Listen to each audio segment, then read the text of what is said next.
Ang automatic transmission ay napakamali paayos, lalong-lalo na kung kailangan itong ibaba at rebuild, at lalong-lalo na kung kailangan itong palitan entirely. Sa video na to, ibabahagi ko sa inyo ang mga bagay na hindi nyo dapat gawin para tumagal ang inyong automatic transmission.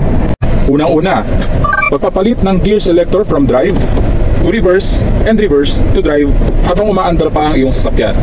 Iwasan mo itong gawin dahil sisirain ito ang iyong automatic transmission. Paggawa nito, ginagamit mo ang iyong automatic transmission para pahintuin ang sasakyan at hindi ang iyong preno. Siguraduhin na nakahinto ang iyong sasakyan bago ka magpalit from drive to reverse and reverse to drive para hindi masira ang iyong automatic transmission. Tandaan na ang automatic transmission ay designed lamang to shift gears and never to stop the vehicle.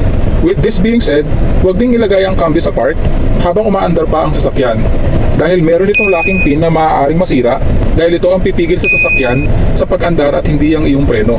Again, gamitin ang iyong preno para pahintuin ang sasakyan at saka lamang ilipat ang iyong gear selector.